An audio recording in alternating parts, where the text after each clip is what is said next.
Bien, vamos a abordar el día de hoy el tema del alcohol. Es un tema que desde mi punto de vista eh, no se le aborda en la sociedad como debería ser.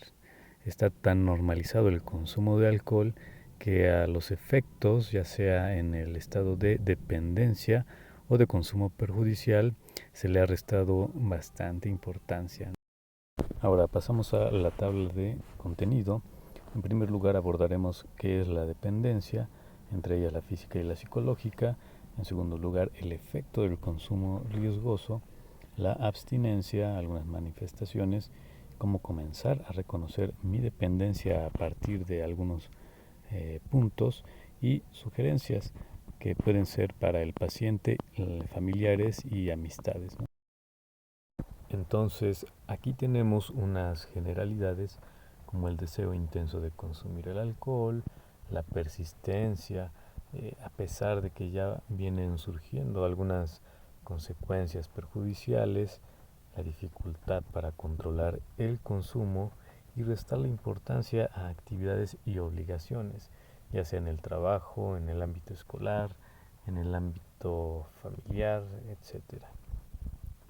Otro aspecto importante es el aumento de la tolerancia al alcohol, es decir, cada vez la persona va necesitando más del alcohol para experimentar los efectos que le ocasionaban. Y por último, la abstinencia física. Más adelante se va a detallar más. Llegamos al punto de la dependencia física. Al final de este apartado daré un ejemplo. Número 1. Surge alteración en la función cerebral por el consumo continuado, es decir, el cerebro se va adaptando a la sustancia, en este caso el alcohol. Cambia también el funcionamiento del sistema nervioso y necesita el alcohol para poder volver a funcionar. Y número 3. Al no ingerir el alcohol surge el síndrome de abstinencia. A ver, un ejemplo de la dependencia física. Imaginen que un día se rompen un hueso de una pierna. Necesitarán, por lo tanto, una muleta o una silla de ruedas, en lo que se van restableciendo. Pero a lo largo del tiempo, su cuerpo se va adaptando, se va acostumbrando a usar muletas y silla de ruedas. Algunas personas podrían decir, bueno, pero eso es muy incómodo. Pero en el caso de la sustancia, en este caso el alcohol, resulta que surge algo cómodo, algo placentero, ¿sí? Entonces, en consecuencia, el cerebro ya no puede dejar el alcohol. Es como si ya no pudieran dejar la muleta o la silla de ruedas que les ha ayudado a caminar. Otro ejemplo es como si hubieran agregado un engrane más a su cerebro, pero ahora al dejarlo ya no funciona, ¿sí? Ya no pueden estar en la vida sin ese engrane. Repito, estamos todavía en la dependencia física. Además, a nivel cerebral está comprobado que se alteran los circuitos neuronales, la sinapsis. Por eso es de vital importancia no caer hasta este estado porque modificamos el funcionamiento del cerebro. En cuanto a la dependencia psicológica, aquí está la parte enigmática, porque bien lo psicológico o no todos los elementos de lo psicológico son observables o tangibles o medibles de una manera exacta, hay que investigarlos y abordarlos por medio de la escucha clínica, ¿sí? Aquí es donde entra el tratamiento psicológico, por lo menos desde la postura en la que yo he trabajado, y trata de escuchar esos dolores, esas aflicciones que el paciente tiene en la historia de su vida, incluso desde la niñez, o puede ser de la adolescencia, o puede ser a partir de alguna edad ya posterior. No necesariamente va a ser algo de la niñez, puede ser en cualquier otro momento.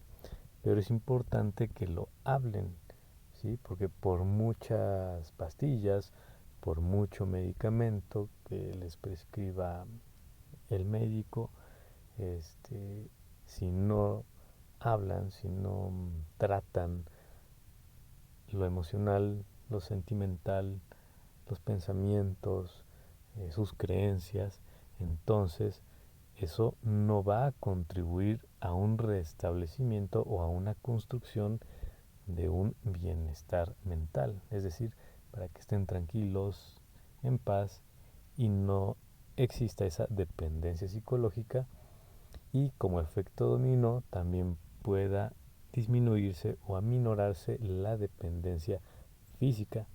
Recordemos que lo físico y lo psicológico se influyen mutuamente, no existen de manera separada, ¿sí? Entonces es fundamental el tratamiento psicológico. Vamos más allá. Por ejemplo, en la experiencia clínica, algunos pacientes han expresado que es para mitigar la ansiedad, para mitigar los síntomas de una depresión, para olvidar un abuso o violación sexual que tuvieron en la época infantil, o también puede ser por consecuencia de la ruptura de pareja, la pérdida de un trabajo, en fin, pueden haber muchas causas que se pueden tratar y hablar en la consulta psicológica. Por otro lado, también podemos encontrar aquellas personas que digan, bueno, pero yo no tengo ninguna dependencia al alcohol, sin problemas. Sin embargo, lo que sí puede llegar a surgir es el consumo excesivo o el consumo perjudicial. ¿Qué implica eso? El consumo diario elevado, beber hasta la intoxicación o consumos que ya lleguen a causar daños físicos y o mentales. Eh, Otros aspectos, por ejemplo, que bajo el efecto de la sustancia lleve a cabo conductas sexuales de alto riesgo y pueda contagiarse de alguna infección de transmisión sexual o que haya una violación, que no sé, que tenga accidentes automovilísticos, etcétera. Pueden surgir bastantes cosas y que al final la persona se llegue a arrepentir, ¿no? A veces también hay problemas o rupturas de pareja por estos aspectos. Entonces ahí cuenta como consumo excesivo o consumo perjudicial sin necesidad de que sea una dependencia al alcohol. Dejo aquí una imagen de algunos efectos del consumo riesgoso del alcohol. Pueden pausar el video para leerlas detenidamente. Ok, características de la abstinencia. Se pueden llegar a presentar temblores, espasmos, náuseas, vómitos, etcétera. Aumento de la frecuencia cardíaca, de la presión arterial, crisis convulsivas, estados de confusión o desorientación, delirios, que son creencias irracionales, y alucinaciones, que son percepciones. Por lo general, en el alcoholismo, las alucinaciones que llegan a surgir son visuales o táctiles. Y es importante recalcar que la abstinencia, cuando se presentan todos estos síntomas y signos, puede llegar a ser mortal. Entonces, mucho cuidado aquí con este aspecto porque se puede llegar a perder la vida. Bien, estos puntos son orientativos, sirven para comenzar a pensar, detenerse a pensar si uno puede estar o no en una dependencia al alcohol. Por ejemplo, está el pensar solamente en la droga, de manera obsesiva, solamente el pensamiento y la vida pareciera que giran en torno a ella. Problemas en el ámbito de la pareja, de lo familiar, laboral, escolar. En cuanto a lo legal, por ejemplo, que ya atropellaron a alguien, causaron algún accidente automovilístico y falleció la otra persona o se lesionó considerablemente, también dolor emocional, ¿sí? Entonces, todos estos aspectos vayan pensando si están presentes. También a la persona le dejan de interesar las actividades donde no haya alcohol o que no giren en torno al alcohol. Ya les parecen aburridas y hay un gran desinterés. Luego el egoísmo o el egocentrismo. ¿Aquí en qué sentido? En que la persona que ya es dependiente al alcohol solamente eso le interesa, ¿sí? Vive en su burbuja, no le interesa si se hace daño o si hace daño a los demás. En fin, su vida está absorbida en gran parte por el alcohol.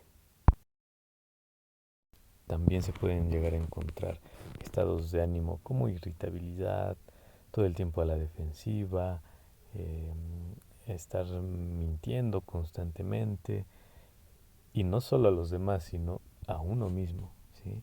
Es un estado donde ya la mitomanía se volcó contra uno mismo. La falta de control de la voluntad en estos casos a menudo resulta insuficiente. ¿Por qué? Porque ya habíamos hablado de la dependencia física, es decir, ya hay una modificación cerebral. Si a eso le sumamos la dependencia psicológica, más todos estos puntos, pues imagínense a qué grado de confusión puede llegar la persona, y entonces ahí es donde precisamente se presenta la oportunidad de que puedan hablar esa confusión emocional, sentimental, mental, ¿sí? Para que puedan comenzar a desdeñar poco a poco cuál es la causa psicológica de su consumo. Habitualmente también hay una negación a aceptar que hay una dependencia al alcohol. No se acepta que el alcohol lo ha tomado, ¿sí? Ahora sí que viceversa, en vez de que la persona tome el alcohol, termina tomado y controlado por la sustancia y sin ser consciente de algunos aspectos psicológicos. Minimizan la situación, dicen que no es grave, que todo lo tiene bajo control, que no tienen problemas. Hay pacientes que ya incluso en estados delirantes dicen que están conspirando contra ellos, que le inventan cosas, etcétera. Pero hay que investigar el caso por caso, ¿sí? Es muy importante escuchar primero al paciente. Y desvían el tema de conversación a otros temas. Esto porque no les gusta que les hablen acerca de la situación en la que ya están, ¿sí? Bueno, ¿y qué se puede hacer en estos casos? ¿Qué sugerencias existen? Bueno, algunas de ellas es, primero, escuchar al paciente, ¿sí? Y el que escucha no solamente es el profesional de lo mental, sino también los familiares. Les recomiendo escuchar a su familiar. Y saber escuchar implica quedar en silencio y saber hablar en el momento oportuno, sin interrumpir, ¿sí? También, por supuesto, que se acuda a tratamiento médico, a tratamiento psicológico, a una evaluación y valoración, para que así de la mejor manera posible se pueda tratar la situación que hay ahí, tanto con el paciente como con los familiares. Porque déjenme decirles que el apoyo familiar en el tratamiento de las adicciones es muy importante. Se pueden lograr cambios muy interesantes. No juzgar a la persona. Yo sé que en este punto ya puede haber familias que están desesperadas y se la pasan, pues sí, prácticamente juzgando, regañando para ver si así cambia. Y si la familia presenta dificultades ya para interactuar de forma saludable con su hijo, pareja, quien sea que esté en estado de alcoholismo, existen también intervenciones dirigidas hacia esas problemáticas. Entonces, soluciones hay, no es magia, no es algo muy fácil, pero sí se puede dejar la dependencia al alcohol. Pues bien, vamos a dejar hasta aquí, y por si tienen algún comentario, alguna duda, alguna sugerencia, aquí están los datos de contacto.